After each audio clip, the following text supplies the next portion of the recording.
session.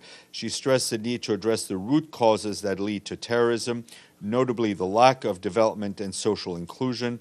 She also highlighted the importance of rebuilding the social contract, promoting African-led solutions, and fostering regional cooperation and solidarity in the fight against terrorism in Africa.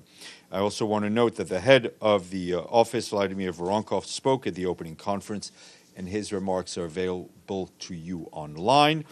Tonight, the Deputy Secretary General will travel to Addis Ababa to attend the 10th session of the African Regional Forum on Sustainable Development. There, she'll be accompanied by Guy Ryder, the Undersecretary General for Policy, and she is scheduled to be with senior government officials, engage with colleagues from the United Nations system and other stakeholders based in the region to accelerate implementation on the Sustainable Development Goals. That follows the SDG Summit last year, and that is in lead up to the Summit of the Future in September. After Addis, the Deputy Secretary General will stop briefly in the United Arab Emirates, where she will meet with senior government officials to advance action on the SDGs in the lead up to the Transforming Education Summit and the Summit of the Future. She will be back in New York on the 27th of April. This morning, the Security Council held a meeting on the UN Interim Administration mission in Kosovo. Briefing Council member was Caroline Ziadeh, the special representative of the Secretary General and head of the UN mission there. She noted that during the recent months, tensions have simmered, with one major explanation being an inability to address long-standing issues through adequate communication and dialogue, whether this be between Pristina and Belgrade or between the Kosovo Serb community and the Pristina central authorities. Ms. Ziadeh stressed that the full implementation of the EU-facilitated agreements has become ever more pressing priority in order to help alleviate the continuing series of crises in Kosovo. Her full remarks were shared with you. This afternoon, the Security Council will reconvene to discuss the situation in Haiti. The head of our mission there, Maria Isabel Salvador, will brief council members, as well as Khada Wali, the executive director of the Office of Drugs and Crime, Russell, the executive director of UNICEF. We will share those remarks with you ahead of time as much as we can. Tomorrow, the Security Council will hold an open debate on conflict-related sexual violence. Pramila Patton, the head of our Office on Sexual Violence, will present the Secretary General's annual report on the same topic.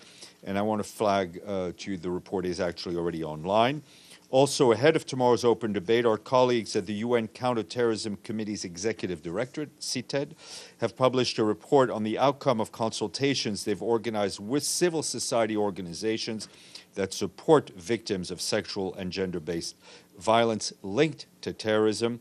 These consultations were part of an ongoing effort to better understand the gaps, challenges, and ways in which states could improve compliance with their counterterrorism obligations. That report is online, and I encourage you to look at it. Turning to Haiti, the Office of Coordination of Humanitarian Affairs tell us that despite the difficulties, we, along with our partners, are continuing to support the most vulnerable people. Since the beginning of March, UNICEF, the International Organization for Migration, and our humanitarian partners have facilitated the delivery of 5.3 million liters of drinking water to more than 60,000 displaced people across 29 different sites in the capital, Port-au-Prince. They also distributed thousands of hygiene kits to displaced sites. On the health front, with the support of the Pan American Health Organization, Haiti continues to strengthen its surveillance for early detection of cholera and other epidemic diseases. Also, Carl Scow, the World Food Programme's Deputy Executive Director and Chief Operating Officer, has just concluded his visit to Haiti. He went to Cap Haitien, where he visited a resilience project, including a farmer association that produces bananas, beans, and vegetables that WFP buys for its school meals programs in the area. He also met with displaced people who fled violence in the capital and who are currently receiving food assistance. Mr. Scow will brief you in person on the situation in Haiti on Thursday in this very room here in New York. You saw that, I think, late Friday or over the weekend, I can't remember when, late Friday, I think. We issued a statement on in which the Secretary General said he was closely following the normalization process between Armenia and Azerbaijan. He's welcomed the agreement reached on April 19th between the respective state commissions on the delimitation of the state border between Armenia and Azerbaijan. He encourages the parties to continue the delimitation and demarcation of the remaining sections of the border and to tackle all outstanding bilateral issues, achieving full normalization of relations.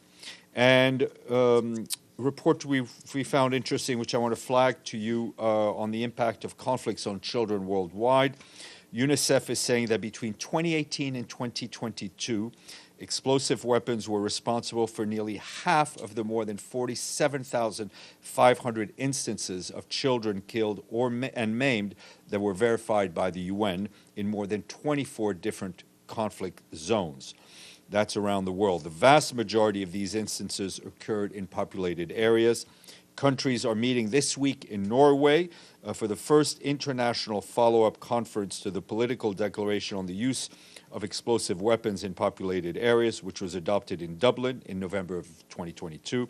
This will provide a crucial opportunity to better protect children, their families, and communities from armed conflict. We have a new resident coordinator. Geeta Sabharwal of India is a new UN resident coordinator in Indonesia. Now she has the host country's approval. Her start date is today. She brings close to 30 years of experience in development, supporting climate transition, sustainable peace, governance, and social policy. She has served in this role in Thailand and has also been Peace Building and Development Advisor at the UN in Sri Lanka, and we congratulate her. Today is International Mother Earth Day. In his message, the Secretary General said humanity is acting like Mother Earth's delinquent child. So good.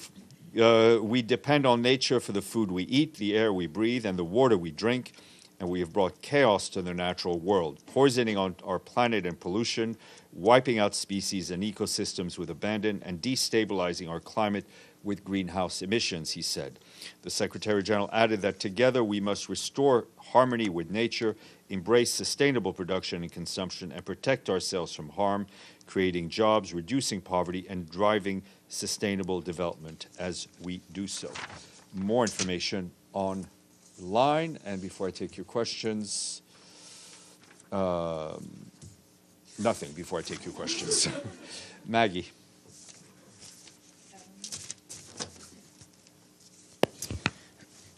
Thanks, Steph. Happy Monday.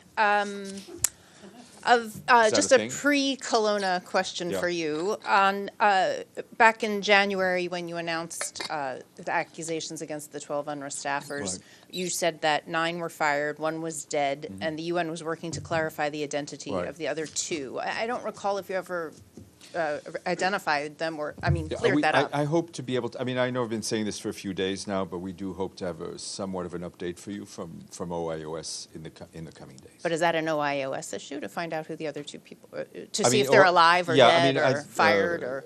Let me try to get some answers on that. Okay, and then secondly, how much was the budget for this external review that Madame Colonna just conducted? That's a very valid question. She may be able to answer that, but I will check. And do you know, what department that money comes from? It came from UNOPS. Okay, thank you. UNOPS, the UN Office for Project Services.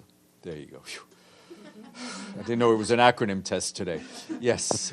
Thank you, Steph. I know we've asked this before, but I'll ask it again given the news, and that's, has the Secretary General ever received up to today any evidence from the Israeli government on the allegations against the UNRWA employees that Israel says? So what I do know from OIOS is that they have been in contact on a number of times with the Israeli authorities directly, and that's OIOS to security services in Israel. As soon as I can share with you an update, I will. Okay, thanks. And how would the Secretary General characterize this report? You've given the facts of his response, but it strikes me as a pretty clean bill of health. Listen, it's a very thorough report, and I think it lays out. I'm sorry. Sorry, it's a very thorough report. It lays out clear recommendations, which the Secretary General accepts all of them, and I think it lays out also a roadmap for stakeholders, which includes member states, donors, host countries, and staff to move forward. And it also underscores the fact that, as we've been saying for a long time, that UNRWA is a lifeline for all of the people it serves in the Palestinian territories, plus obviously in Lebanon, in Syria, and in Jordan. It also, I think, the report also outlines what, from the Secretary General's standpoint, what UNRWA has been doing for a long time, right? And so, I think it is part of our efforts of transparency and heightened communications with donors. Now, obviously, they will have to make those decisions. The last question, thank you. I mean, the report says that UNRWA has developed an approach to neutrality UNRWA has developed a more developed approach to neutrality than other similar UN or NGO entities. But nevertheless, the damage is done with the countries that have decided to pull funding from UNRWA. The damage is done. Well, I mean, we do, I mean, you know, member states, like people, can change their minds, right? So we hope that we will see a return of donors to UNRWA, whether it's donors who had previously given, who have paused their donations, or whether it's donors who have the means and have not done so in the past and now will contribute to UNRWA. Celia. My question, Steph, is about Haiti. Some 20 NGOs have launched a new appeal for France to reimburse more than $100 billion paid by Haiti for its independence. What does the Secretary General think about it? Is he on the same line, or what does he think? The issue of reparations within the context of people of African descent, I think, is one that the Secretary General has been very strong on and has encouraged all stakeholders to pursue a discussion. Abdelhamid. Thank you, Stefan. During the weekend, I think you followed the news that 2 mass graves were discovered in the yard of Shifa Hospital. Another mass grave was discovered in front of Nasser Hospital. It talks about at least 250 in one of those mass graves. Some of the bodies were found distorted and part of the organs had been missing. Are you aware of this report, and what do you say to that? Yes, we're very much aware. We've seen these reports on various media platforms. They're extremely troubling, to say the least. Yet another reason is, if we needed one, for all of these sites to be fully investigated in a way that is credible and independent. And yet another reason why we need a ceasefire, why we need to see an end to this conflict, why we need to see greater access for humanitarians, for humanitarian goods, greater protection of hospitals. We need to see the hostages released. I mean, it just reinforces all the points that we've been making. The special rapporteur on the right of health, she said that what is seeing in Gaza is a genocide. Do you subscribe to that statement? I think on the issue of genocide, we've been very clear that for the Secretary General, the issue, the labeling of an event as a genocide needs to be done by a competent judicial authority. My last question. On Columbia University, the president of the Columbia invited the police to arrest over 100 students for expressing solidarity with the Palestinians, calling for ceasefire. Do you have any the question was asked on Friday, and my answer is the same as anytime anyone asks me about demonstrations. We fully subscribe to the right of people to demonstrate peacefully. Michelle. Sorry, and and apologies if you've already said this at some point recently. On UNRWA and funding, what's the funding gap at the moment? Like, how dire are their finances? I think my understanding, last time I checked, they were okay through June. They've gotten some new donations from countries that had not given before. But we'll try to get you a financial breakdown. Okay, yeah, just, will they have enough to kind of, are they getting enough extras stepping up to fill the US gap, which the... I mean, the short answer is no, right? I mean, they don't have enough to work on a predictable long-term basis. I mean, I mean, for any organization, especially a humanitarian one, to say, oh yeah, we're okay for the next 3 months, that doesn't mean we're okay, right? Dulcie. Yeah, just wondering about Catherine Colonna. Will she continue to be involved in the implementation of this review, or any role foreseeable? It's not that I'm aware of. So, Deji.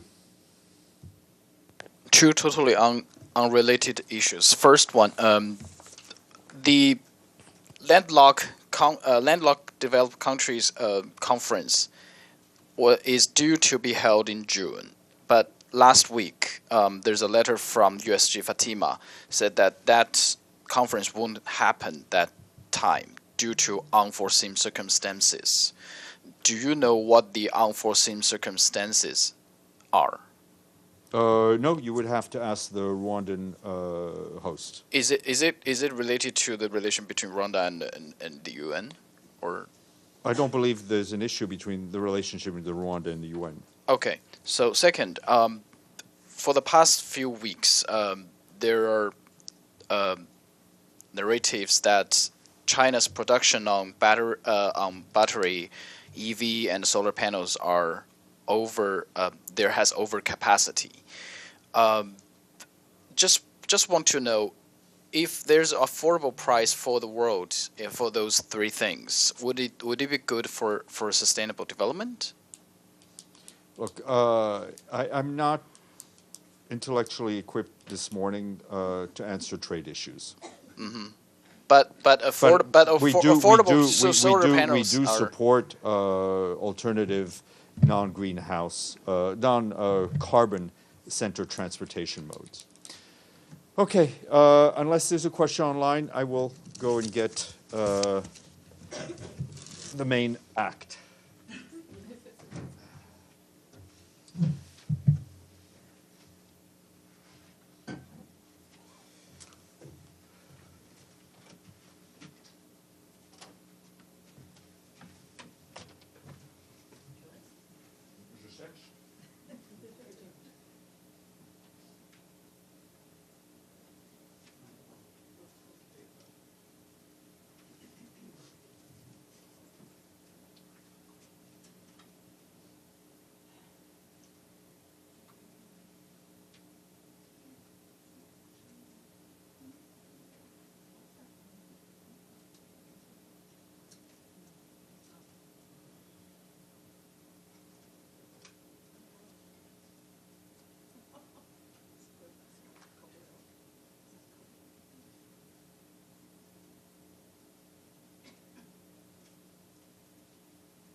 All right, good afternoon. We're delighted to be joined by Catherine Colonna, who Bonjour. you know is chaired Bien. the report on UNRWA, so she's here to present the report and take some of your questions.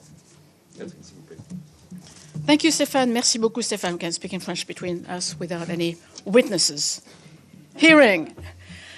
Good afternoon, everyone. Thank you for being here. It's a pleasure to be back in New York, 2 months after my first visit here and speaking to you 2 months ago at the very beginning of the mission. As you know, the Secretary General has established the independent review in February to assess, I'd like to quote, whether UNRWA is doing everything in its power to ensure neutrality and to respond to allegations of serious breaches when they are made. The review was also asked to make recommendations if necessary. This followed serious allegations about the possible involvement of some UNRWA individuals in the 7th of October terrorist attacks on Israel. So I'd like to be very clear on this. These allegations are under investigation by the OIOS, Internal Oversight Services. It is a separate mission, and it is not in our mandate. Let me quickly explain how we've worked. For the last 9 weeks, it was a short time frame, we have extensively analyzed the mechanisms and procedures in place within UNRWA. We have traveled, including in the region. We traveled to Tel Aviv, Jerusalem, Ramallah, Amman. We met with officials as well as with UN agencies and NGOs. We visited the Shufat refugee camps in Jerusalem East, run by UNRWA.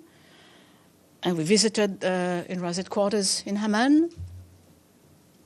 All in all, I think we've had conversations and meetings with over 200 people throughout the review, including both, of course, local and international staff, of course, but not only. And I think I've spoken with representatives of 47 countries and organizations.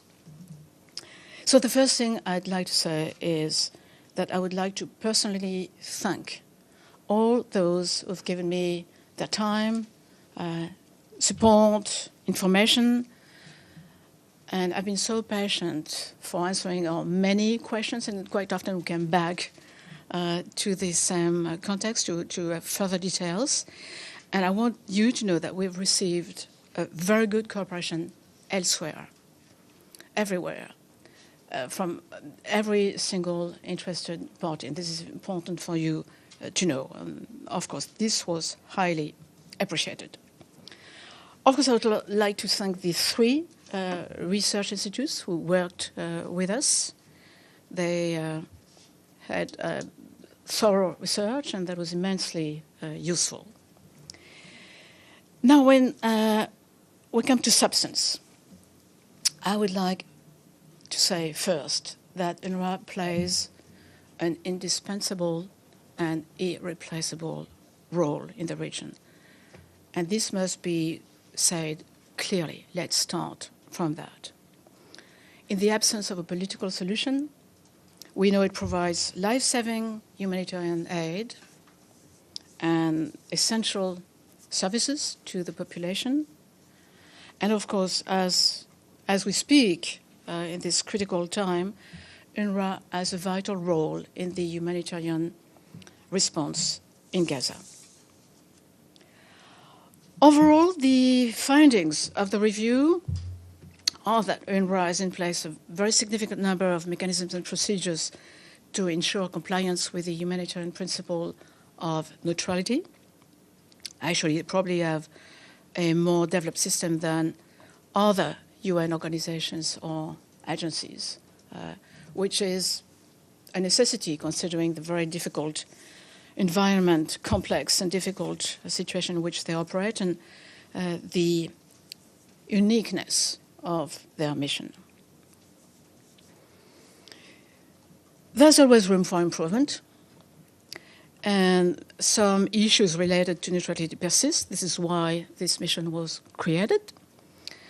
And among some events, I could quote, for example, instances of staff publicly taking sides, host countries' textbooks that could sometimes contain some problematic content. We'll go further in the report with that, as well as politicized union, making, it did happen,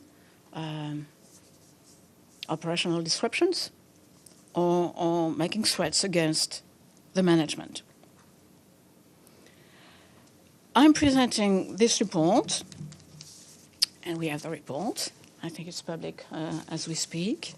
I'm presenting the report as the chair. And I've identified 8 critical areas to ensure compliance with UNRWA's neutrality principles. Let me go briefly through the 8 areas, if I may, and then I'll take your questions. 1 is engagement with donors. Enhancing interactions between UNRWA and its donors is imperative to foster trust and to strengthen partnership. I've heard it from so many states at the very beginning of the mission, and it must be addressed, obviously, but frankly speaking, I think this is not too difficult by just increasing the interactions. So recommendations will include increasing donor updates on the finances, on the budget, on the structure of the budget, on neutrality allegations or breaches when they occur. 2, governance. UNRWA has a unique mission, I repeat, but as a very interesting structure. They do not have an executive board. They have an advisory commission, and the advisory commission provides advice. So UNRWA would benefit from stronger governance structures in support of its leadership and of what the management tries to pursue as a strategic line. And stopping here just for a while, you hear me saying this several times this morning or this afternoon rather. I would like to stress that the international community has a responsibility in helping and supporting UNRWA in addressing neutrality issues, globally speaking, in its mission, including in helping the agency to address these difficult challenges it faces sometimes. It is a shared responsibility. We have recommendations for governance without changing the mandate. It is what it is, and the structure is what it is. I recommend the Advisory Commission to meet more regularly, maybe at a higher level, sometimes at the UN headquarters here in New York or in Geneva. Why not? At the level of permanent reps. I recommend to have neutrality as a standing issue on its agenda. Is it an issue? Yes, that's what we're here for. They don't discuss about it. And I recommend create a dedicated working group on neutrality to address this question.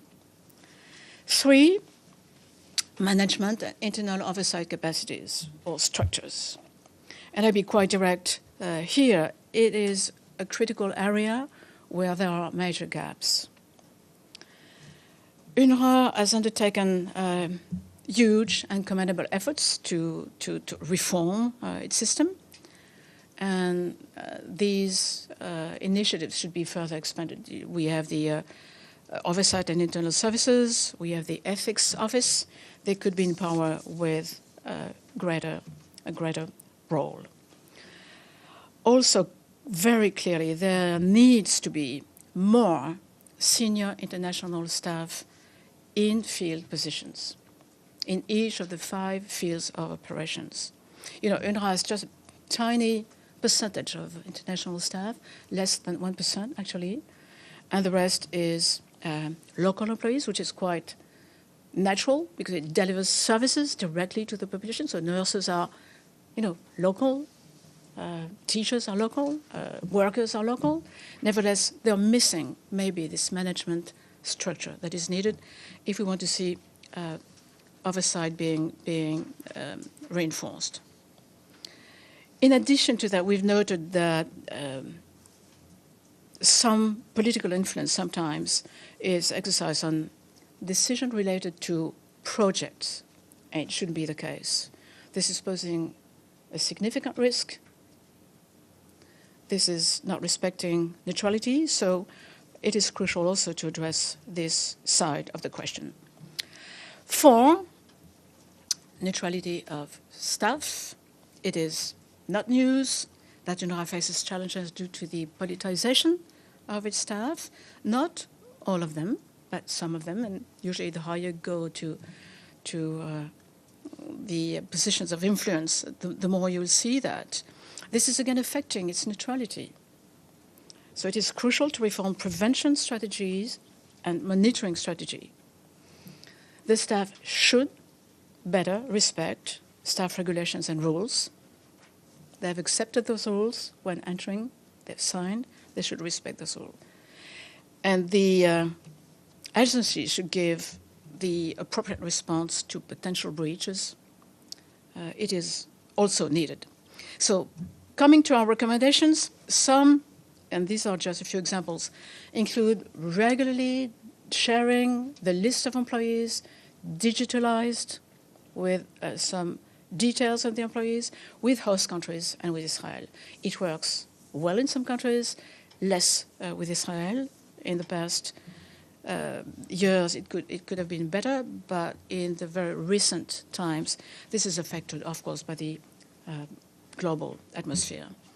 So host countries and Israel will need to provide screening results and evidence if there's any red flag on a person. We recommend that the agency also vet staff when promoted. Each time you reach a certain level of responsibility, you must be cleared. Also, they have a whistleblower system, which is good because when you see something, you can report it. It could and should be strengthened. 5, neutrality of installations. Again, not so much bragging news here that it did happen that sometimes UNRWA's installations have been used for, or misused, rather, I should say, for political or military purposes by various groups. Not thinking of one only here, various parties, various groups. And this is undermining the neutrality of the installation. It should not happen. Preventive measures, enhanced monitoring of the installations, transparent reporting are necessary steps to address this issue effectively. So there should be more inspections, an inspection looking at a larger scope, looking beyond the UN logo, looking beyond posters and various signs, looking a little bit further. We know it's needed. The agency does it, but could expand the community awareness campaigns that they do on the civilian nature of these installations. They are civilian installations. They are UNRWA installations. They should be respected and protected. 6, neutrality of education. Let me first say that the role of UNRWA is so highly important there. UNRWA as a system that is crucial, indispensable to several hundreds of thousands of children in the region. However, it has been reported for many years, not to say decades, that some schools may have been utilized to spread political views, violating neutrality principles, not respecting UN values, not respecting UNESCO standards. You will find additional material in the report. And though UNRWA has made considerable progress in the past few years to mitigate the risk addressed to some content promoting hate or inciting violence in the textbooks, in the classroom, it now needs to implement a zero tolerance policy. 7, you're almost there. Neutrality of staff union. Over the years, political factions have used UNRWA's staff union system to pressure UNRWA's leadership, to use influence, sometimes causing, I repeat, operational disruptions. And this is not the role of staff unions. Staff unions should represent the staff. They're not quite representative, by the way, even if I judge only by the gender balance. 50% of the staff is women, or 50% of that is men, and the other half is women. When you go up to the top, there's only one woman representative at the top level, and 18 men.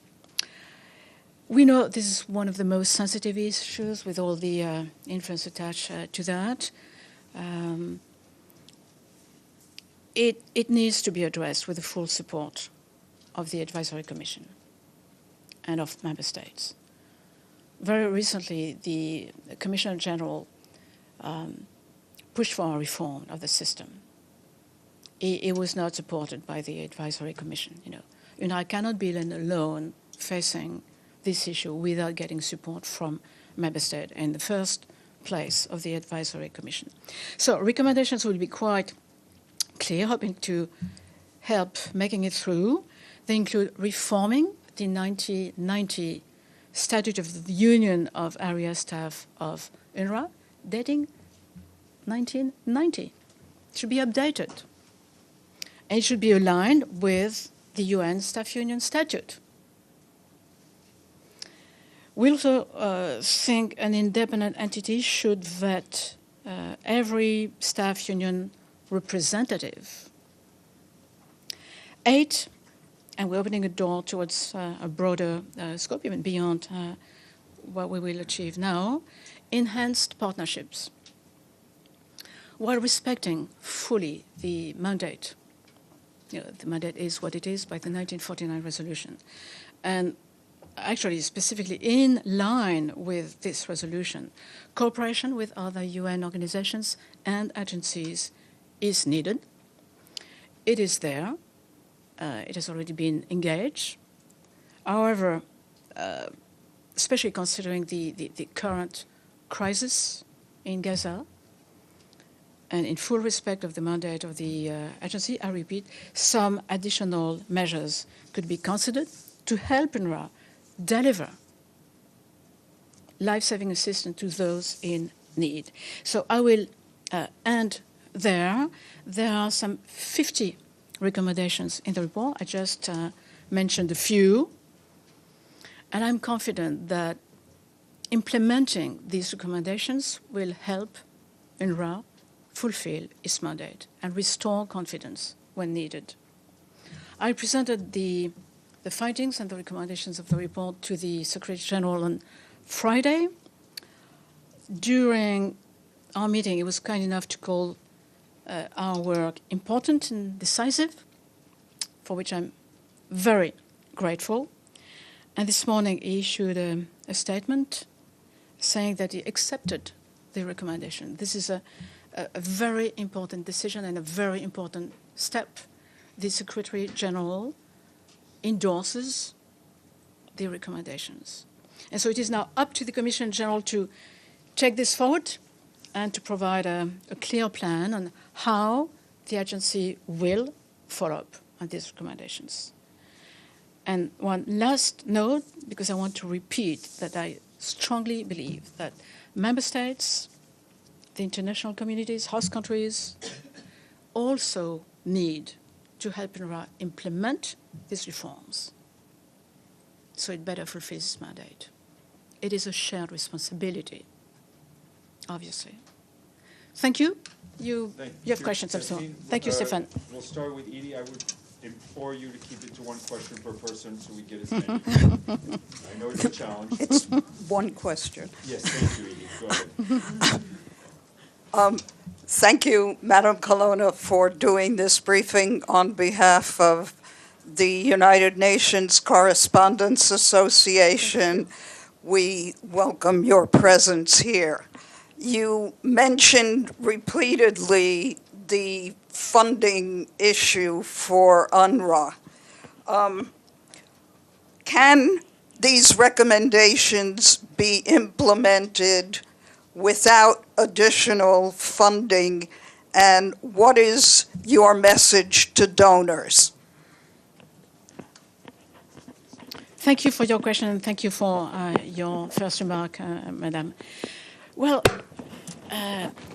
some recommendations will require or could require additional funding, either because there's an extra funding and the budget is expanding, or if some difficult, hard choices are made within the budget to devote more resources to one action than to the other one. And indeed, funding the organization is a vital necessity for the organization, but it's not all about finance. It's not all about budget. Some recommendations can be implemented without extra financing. For example, meeting more regularly for the advisory commission, taking decisions or taking orientations at least, and so many other examples. We've tried to cover, there could be so many more recommendations, but we've tried to be, if I may, I think my responsibility was to deliver to the Secretary General a report that would be short, concise, up to the point, direct, clear, and if possible, helpful. And this is what we've tried to do. And covering these 8 areas, we found recommendations that could be implemented, some of them very quickly, but all of them are, I think, visible, real, concrete, practical, implementable. Some will be easier and quicker to fix than others. But in any event, it is not only about finance. And I've repeated several times during this briefing, and I think we've wrote it also in the report, that sustaining the organization in its mission is what the international community should do. They created UNRWA. They have to help UNRWA to deliver, to face those difficult challenges, sometimes to, move on and overcome them, find new mechanisms. This is the purpose of the report. Thank you, Bassam. Al Jazeera. Bisan Abu Quick with Al Jazeera Arabic. I wanted to ask about the portion that has to do with education and the curriculum, because, as you know, UNRWA has generation after generation have graduated of Palestinian refugees through UNRWA schools, and they've went on to be successful people in their domains. So have you looked at the curriculum, UNRWA curriculum in specific schools, like the citations that you have in your report? Have you or any of your team been able to look at specific examples where you say, there has been incitement to violence and so on and so forth? The short answer would be yes. Indeed, of course. We've done extensive research. This is not a new issue. As you know, it has been on for decades now. There were improvements. Nevertheless, some of the textbooks, and I must mention that we've been mostly concentrating on this issue and what's happening in Gaza and the West Bank. We couldn't go to Syria, but I'm sure there'll be plenty of things to be looked at there. Some of the content, marginal, but even if marginal, we're right, is problematic.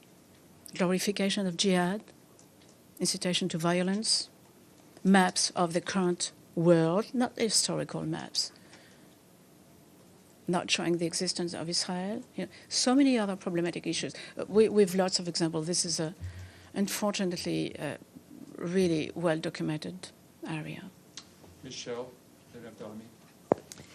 Thank you. Michelle Nichols from Reuters. A spokesperson for the Israeli Foreign Ministry has just commented on the report and described it as insufficient, an effort to avoid the problem and not address it head on. And he says the Colonna report ignores the severity of the problem and offers cosmetic solutions that do not deal with the enormous scope of Hamas's infiltration of UNRWA. Would you like to respond?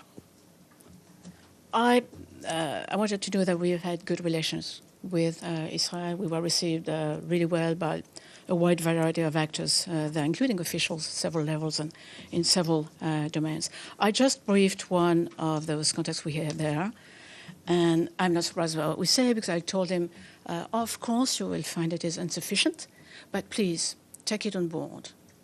Whatever we recommend, if implemented, will bring good.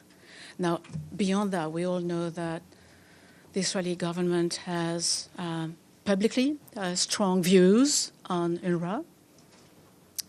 The vast majority of the international community doesn't share these views. Maggie, Abdelhamid then Maggie, sorry. Thank you, Madam. My name is Abdul Hamid Sayam from the Arabic daily Al-Quds Al-Arabi. I have first just a short comment and then a question. The comments. No, I expected you to. I expected you to say a few good words about the 171 who paid their lives, and you should recommend UNRWA to be granted the Nobel Prize for that. My question is: you referred so many times to anti-Semitism. What is your definition of anti-Semitism? Is calling for the Palestinian legitimate rights, is that fall under anti-Semitism, or speaking about Israeli occupation, even if they call it Zionist occupation? I think, why is that anti-Semitism? Thank you. Maybe I will comment your comment then by reminding you that I've several times said that this neutrality should be respected. I even said protected, I think. And of course, this applies to individuals as well. Now, as we know on the question of definition of anti-Semitism, there are several.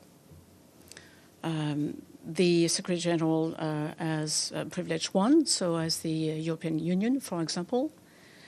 Now, I think that examples in textbooks of mathematics being illustrated by, killing how many Zionists is, in my view, something that should not be in a textbook, and certainly not in a textbook in an UNRWA school.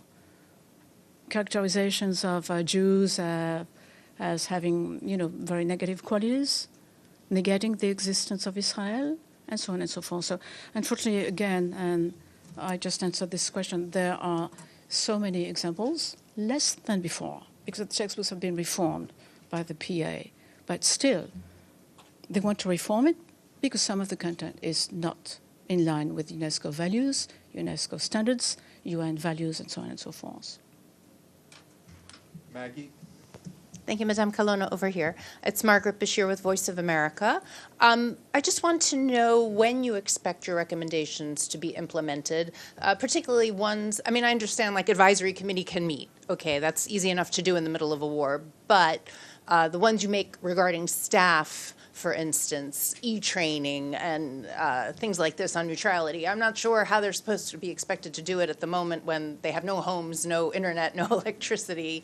There's practical obstacles. So how soon do you see your recommendations being implemented? And Israel's been very clear in that it wants to dismantle UNRWA. Do you think these reforms will change their opinion? Have you seen any indication from them when you were talking to them that if certain reforms were implemented, they'd be okay with UNRWA continuing? Thank you. I think I've just answered the last part of your question, and then we shall see what their reaction is and where their actions are.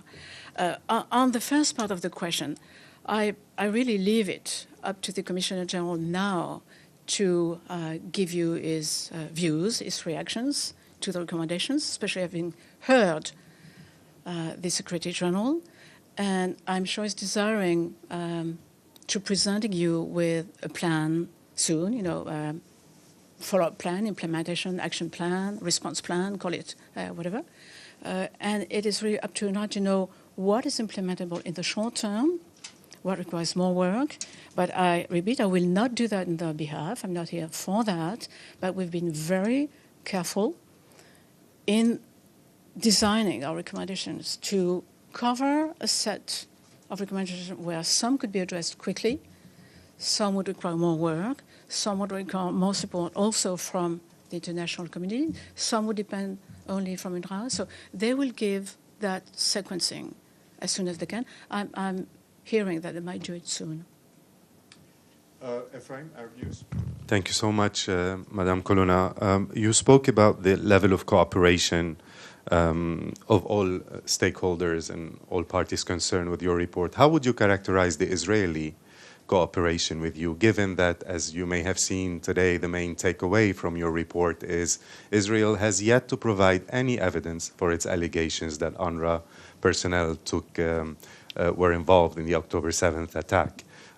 So how would you characterize that cooperation and this main takeaway? Thank you. Thank you. I covered everybody when I said that we received very good cooperation from everywhere, including Israel. I could go in details, who received us and so on and so forth, but I want to repeat that we had an excellent cooperation from all sides. Now about one of the quotes, I couldn't read everything this morning, but one of the quotes that have been issued does not respect, I think, the text of the report. We've written, and the beauty of writing reports is that you can refer to what's written. We've written that UNRWA has not received evidence by Israel, not that there is no evidence. It's very different. So please, again and again, refer to the content of the report and not to what you hear sometimes about it. I would really appreciate if you could base your comments and base your judgments on the content and not on preconceived opinions. Deji? Hi, Madam Shudeji with China Central Television. In your report, you said there's robust framework of neutrality in UNRWA, but there's still neutrality-related issues persists. You just mentioned some curriculums and wrong use of the facilities of UNRWA there. Can you just give us an idea how big of the problem is, you think? Do you think it's a systematic problem? Or how big is this a problem that big enough for donors to stop funding UNRWA or to dismantle UNRWA? How big is the problem? Thank you. Thank you for your question. The problem is serious enough for the Secretary General to have initiated this review. So it is an existing issue, absolutely. Now, we've, at the beginning, and including at the beginning of this briefing, stressed the fact that the set of rules, the mechanisms in place, the procedures in place are probably, I said probably, but I'm sure I could say are the most elaborate within the UN system, precisely because it's such a difficult issue to work in such a complex and sensitive environment. Now, what needs to be improved will be improved. And I repeat, I'm confident that implementing these measures will help UNRWA delivering on its mandate. And I would strongly encourage, again, the international community to be side by side with the agency so it can perform its mission and overcome the challenges when they are there. This is the purpose of this review. Thank you. Gabriel, Al Jazeera. Thank you, Ms. Colonna. Gabriel Elizondo from Al Jazeera English. You stated that Israel has given no evidence to UNRWA about their claims that any UNRWA employees took part in October 7th. But did you, during your investigation, ask Israel for evidence? Thank you for this opportunity to have me repeating that there must be no confusion between what we've been tasked for, which is assessing whether UNRWA does everything in its power to ensure neutrality and address challenges, and what the OAS is in charge of. There are two separate missions. So allegations regarding individuals, a difficult case, are in the scope of the OIOS mission. It is not the scope of our mandate. And by the way, it is no surprise that Israel did not provide evidence to UNRWA because it doesn't owe this evidence during the investigation to UNRWA, but to the OIOS. And my understanding is that they have a better cooperation now than at the beginning, and that the team will, their investigators will return there soon. So this is separate mission. Thank you. Carrie, and then we have to close it because we have Yes, yes. Si je peux me permettre une dernière question en français, puisqu'elle a déjà été posée Avec plaisir. Elle a été posée plusieurs fois en anglais, mais tout de même, quand moi j'ai eu le député ambassadeur ici d'Israël, il avait été assez clair que sur les preuves, les preuves de ces allégations d'Israël, elles seraient communiquées à l'OIOS, mais aussi également à votre équipe. Est-ce que c'est tout de même un breach de neutralité, et ça pouvait, même si ce n'était pas l'objet direct de votre audit, ça pouvait être en périphérie, apparaître. Est-ce que vous avez demandé ces preuves? Comment ça s'est passé? Est-ce que vous en avez même parlé avec Israël? Nous avons évidemment parlé, et à l'initiative des autorités israéliennes et à la nôtre, de l'appréciation par Israël du comportement des employés de l'UNRWA parfois, de la façon dont l'organisation travaillait. Et ça fait partie, je ne vous apprendrai rien, des préoccupations qu'Israël a voulu nous transmettre sur le manque de neutralité, selon cet État, d'un certain nombre d'employés de l'UNRWA. Mais nous ne sommes pas en charge de recueillir des preuves. Donc nous avons recueilli les vues israéliennes, elles sont demeurant publiques ô combien et connues et répétées, mais tout ce qui relève de l'investigation, tout ce qui est du ressort de la recherche de preuves, n'est pas dans notre mandat, c'est le mandat de OIOS, qui est au travail en ce moment. Merci beaucoup. Thank you. Merci à tous. Monica, who will brief you on behalf of the President of the Assembly. Thank you. Thank you. Oui, madame. Et vous? Il y a un autre briefing, il faut juste qu'on ça va. Voilà. Enjoy my freedom. Thank you so much. Merci. OK. Take care. Thank you. On va passer par la salle. Oui, pas de problème. So, good afternoon, everyone. I will wait for the first. There's some water here. I think it's not for me, that's for sure. So let's start for today, shall we? Thank you very much. Thank you. I appreciate. Thank you so much. Thank you. And then we will be brief, and then you can start lunch. So this morning, the President of the General Assembly, Mr. Dennis Francis, spoke at the opening segment of the 2024 ECOSOC Forum on Financing for Development. In his remarks, the PJ highlighted that development finance is more needed than ever, particularly for countries in the global south. President Francis recalled that last year alone, the global public debt reached a staggering $313 trillion, and that developing countries are paying twice as much in interest on their total sovereign debt stocks than developed nations. This is one of the reasons that more than 100 countries have been forced to make the unfortunate choice between servicing the debt, paying the debt, investing in their development, in other words, in their people. The theme of debt sustainability and equality for all and its correlation with sustainable development was one of the topics discussed during the Sustainability Week, which concluded on 19 April. And the